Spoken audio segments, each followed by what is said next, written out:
All right, guys, welcome back to another Complexity Cast presentation. I'm your casting host, Beef, and joining me for this part of the series is going to be Bryce, aka Emperor from Domain of Pain. Bryce, how you doing?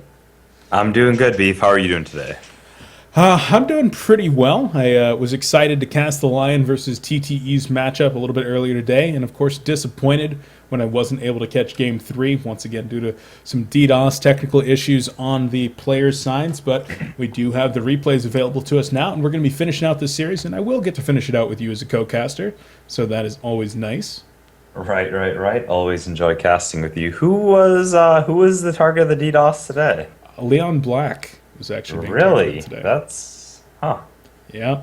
So DDoS are making his way around, and hopefully these players are going to start taking some preventative measures here because I know as a caster, I would like to be able to cast the full series. But Yeah, we're no going to go kidding.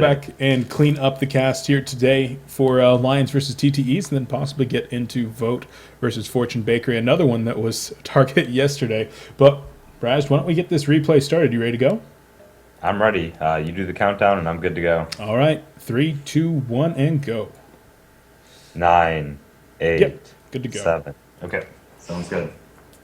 All right, guys. Well, as I mentioned, this is in fact Lions versus TteS. So we're going to get right into this. The score right now is 1-1. TteS did in fact take the first game.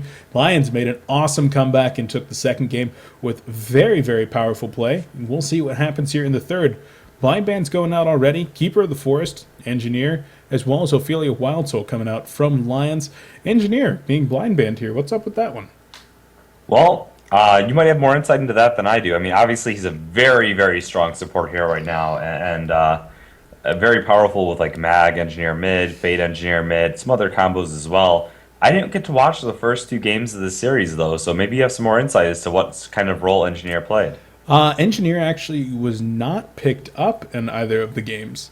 So that's a little bit why I'm kind of confused. I actually think that Engineer might have been blind banned in the first game, or maybe the second. One of those two games, I'm almost positive that he was, in fact, blind banned. But I'm 99% sure it has been a few hours since those games were played, and I've been busy since then, so I can't recall them perfectly. But I'm pretty sure that he was not involved in either of those two games. I recall that in the last game, the support was Handskin being played by Lions, and on the other side, it was Leon Black on the Luna. So, Yeah. yeah. And Well, Plague Rider. I always think it's okay to blind ban heroes that'll throw your other team's lock picks on tilt, or maybe you just know they play hero very well. There are god tier heroes, so to speak. There's the Tundras, the Fades, the Wild Souls, the Ophelias of the game. But I think the blind ban phase, it's actually, you have a lot of room to just sort of ban those heroes which are in the other team's comfort zone and maybe sort of a core point of their drafting phase. So I think it's okay to, spend a ban on something like that for sure. All right. Well, in fact, we are past that into the lock pool phase. First lock comes out as Master of Arms, being locked by Lions. Now it's a hero Ooh, I that, like it. I like it. yeah, Master of Arms, very versatile hero, of course, and was played by Hanskin on Team Lions in the last game. And did they have success with it? He was actually a roaming. They had a roaming Andromeda being played by Sealed Kid, as well as a roaming Master of Arms, while their long lane was Meraxis. And yeah, they did have success. They, of course, did take the game, and the Andromeda and the Meraxis were, of course, able to. Excuse me, the Andromeda and the Master of Arms were able That's to a lot secure. of negative armor coming out, just looking at Yeah, those two of them. Early game with some extra auto attacks being pounded. That's a lot of damage. I like it. and if I recall correctly, Super KGE was in fact on the Silhouette short lane, and ALG on the Hag in the middle. So it's all coming back to me now. Yeah. And then on the other side for the last game, we did in fact have Magnus being played by Moravis. Riser was on Bubbles, who was rotating between short and mid. And Aluna was babysitting the Magnus mid. Suicide was... Ooh, I can't remember. Okay. Wild Soul, Keeper, No. Bubbles. Enzo was playing Draconis. He was kind of rotating as well. In fact, yeah, so there was a Bubbles. Leon Black was on Aluna Magnus. So, yeah. I don't remember what hero White Talbot was playing. but All right. irrelevant at this point, as we already have the lockpick completing here. It is in fact going to be Tempest, Plague Rider, Meraxis, Glacius, and Parasite. So Meraxis makes it in there once again, and Tempest going to make it in there. So as well as Parasite, the junglers in this series really have not had a whole lot of effect. In fact, there was no jungler in the second game. Period. Period. And in the first game, there was a Tempest, but he was actually playing Suicide, so Wow. not jungling. And there was a Parasite. So. Well, interesting. It's not often you see that, especially with how the game is sort of being played right now. But I've seen it work out on occasion. First pick Fade coming out here from Lion, the map controlling beast, essentially countered by a very strong, what is undoubtedly going to be their dual lane mid of Magmus Luna. Yeah, for sure. And that Magaluna has strengths of its own, as I believe that was actually the same lane that TteS did run in the last game. And they ran it with moderate success. It was kind of rotating back and forth between mid and their short lanes, as there was just a lot of rotation there. I believe, man, I'm trying to remember. The two games are kind of blending together I now. knew it. Sorry to cut you off there, Beef, but I was looking at the Nymphora and I saw the Fade and I'm like, yes, they got a Luna, and a Luna is very powerful with the Fade too, mind you, because of the red snipe combined with Fade's ulti, get kills all over the map. But I was looking at the Nymphora and I'm like, okay, Engineer's banned. The other go-to supports, I'm looking at a Luna or Nymphora for Fade, and sure enough, Nymphora was on the board and they picked her right up, combined with the Moon Queen pickup that we've been seeing quite a bit of lately. All right.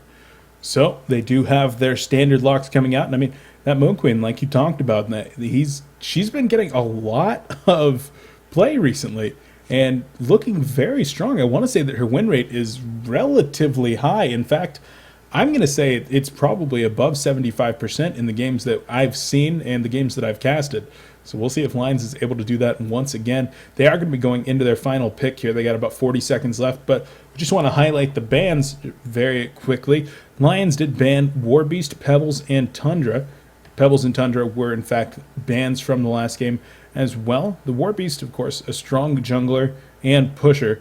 Why don't you tell us a little bit about the bans for TteS? TTS's bans, well, they banned the two primary agility carries. Once again, I keep going back to Draconis and Silhouette being sort of like the go-tos in that regard.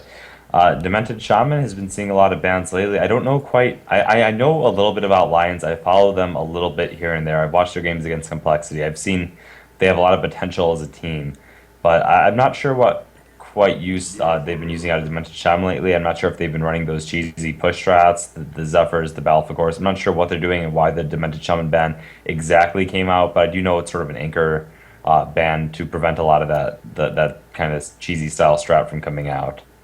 So, All right. I actually do remember now, Waitalaba was playing Ophelia in the last game, so there was a okay, jungler. okay, I, okay, I, interesting, I interesting. totally lied there. So it was And they Draconis. roamed and winded up killing even against an Ophelia. You can man up Yes. against her, so that's really They interesting to see shut the that. Ophelia down, actually. LG Great, on great. the mid hag actually got a couple of nice runes, haste, illusions, double damage, and was able to shut White down. White, I believe, took 3 deaths in the first 6 minutes of the game on that Ophelia.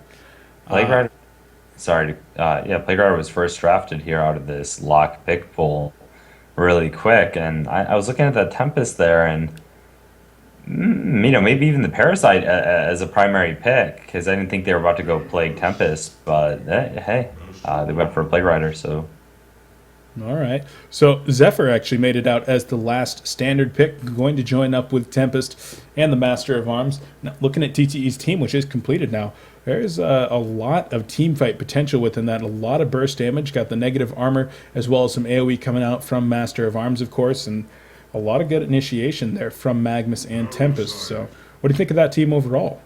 very, very powerful. We've seen Zephyr take over games lately. It's sort of hard for a Fade to wind up, ganking and killing a Zephyr as well with that early Helm plus Shaman's Headdress build. Another thing not to underestimate is the power of that Master of Arms ultimate, that global shield for that Zephyr. We've seen time and time again a Zephyr survives with maybe 200 or 300 HP from an initiation that the opposing team will provide on him, and he just barely survives, gets his ulti off, manages to spam those cyclones, and in all of the efforts to bring him down, the wind up getting wasted by the follow-up that is sure to have pretty much a unstoppable approach there with all the spells on cooldown. So that's yeah, Zephyr's always dangerous, and I do like the Master pickup sort of in combination for protecting him. Yeah, it looks like Master of Arms will be kind of playing like a secondary support role, of course, with the Aluna playing primary support, Leon Black there. Talamba does typically play that second support role, so we'll see if he's able to get on a little bit of farm. Hanskin last time did go for Steam Boots as well as an Energizer and then into a Tablet of Command, so going some of those luxury support items first. Now, Lions making their way up into the jungle with that Plague Raider and Parasite that they did pick up out of the lock pool in concert with the Nymphora Fade. They've got a lot of kill potential here at level 1, and if they catch anybody out of position, they might just lock somebody down, although the ward being placed by TteS spots 2 of them for the time being. Yeah, I will say right off the bat, I think the Lion lineup, I always like to go back and stress as to the strength of the dual lane mid. And I think when you have a Parasite, almost any powerful dual lane you have mid just gets amplified almost twice in kill potential. Because once again, Parasite doesn't even need a creep to go there and provide enough damage in order for the kill. If those heroes start on the opposing heroes in lane, begin their combo, Parasite just walks up and lands a nuke, it's usually enough damage to seal a kill. Whereas without his assistance, it's usually, you just fall short, maybe a couple hundred life. The Parasite slow, even without a creep, is still usually enough and almost impossible to miss. So I think Parasite gives a very, very powerful advantage to that mid lane. And I always like to see how that sort of affects and snowballs over the course of the game. Yeah. Especially with a hero like Fade, who with an early advantage can just really take off. Oh, for sure, for sure. And Parasite is going to be making his way into the jungle over here. Now, Aluna is walking over to block a hard camp, and it's going to be kind of nice. They're going to be able to block 2 hard camps just by having heroes in position. The Parasite has found the Aluna. It's going to exchange a few auto attacks. Master of Arms is going to come over, though, and they might be able to land a kill here. The charge shot is going to be applying, but he's going to be able to jump into that Minotaur. And he's going to just walk on away safe. Now, Krebson did play this Parasite in Game 1, where Lions did, in fact, lose. Enzo had a 650 GPM Dark Lady game. But even though that happened, he was able to get like a 17-minute Hellflower plus Striders, and then eventually went for a Codex in the mid-game, and was still able to get some effective pickoffs. So I'd like to see Krebson maybe do a little bit better in this game with the assistance of his team, who his team didn't do so hot in Game 1, even though he had a pretty good game. Right. I was going to say, I normally actually, a lot of people like to go Striders on Parasite. I'm really not usually too big of a fan of them, just because they like his mobility after his initial combo in a team fight to get in and out of it. But, thinking about that post-haste change, too, it actually does offer a little bit more viability in pickups like that on a hero like Parasite. Or those mid-gankers, heroes like Fade, that would typically maybe even go Striders anyway, so... Yeah, Striders, of course, a great item. Actually, Burning Shadow's going to be coming out. Zeal Stun comes in as well, hitting 2 players. Parasite going to be in there to lend the auto attacks. And down goes Leon Black. He's going to give up first blood there. The Cult comes out onto Magnus and trying to do a little bit of damage to him as well, but not going to be able to finish him off. But, and that goes to exactly what I was telling you there about the Parasite pick and how it affects those dual mid matchups and how crucial the dual mid is right now to the success of your entire game. When your mid hero gets... a much more established free farm compared to the opposing one. You just allowed so much more room for aggression, so much more room for map control, and just allows you to really take over the game that much easier, give your carry that much more farm. And as we saw there, the Parasite didn't even have a creep. All he did was walk from the middle lane. He's in his own jungle, walk from the middle lane, land a nuke, and that was enough to provide enough auto attacks, enough slow, whatever it was, to bring down the opposing hero for that first blood. Yeah, for sure. Well, we were speaking of Striders right before that gank happened. I do want to remind people that there was just a recent change here on last Friday with the new patch that Striders actually build into post-haste now, which is a very nice change. So they reduced the price on those post-haste by 300. And very nice is one way to put it. I personally think it was... I don't want to be too crude here, but I think it was retarded. Well, I think it's pretty imbalanced. I know every hero is not going to do it. For the heroes that do it and the potential it has, I don't know whose bright idea that was. I am entirely against that change. Well, it made the item a lot stronger. That's what I'm trying to say. Yeah, no, it did. It did. Okay. Anyway, I'm not going to go too into it. But Plague Rider is being dual lamed now. Hanskin makes his way up here after doing a little bit of roaming through the jungle, and Plague Rider is actually having a decent time. He landed a couple of nukes and some auto attacks onto Zephyr, and with his ability to keep those denies and push the lane back, he's having a decent time. 9 and 8 CS, and actually out leveling the Zephyr. I'm actually surprised he's even able to get experience. I feel like if Zephyr even moves forward or Master of Arms lands a long range Forked Lightning at him, it would be an instant death. Forked Lightning into Zephyr's Gust, followed by a stun. How is Plague Rider going to get away from that? I actually don't understand. Yeah, that's true. I mean, Hanskin was doing a lot of roaming, though. That's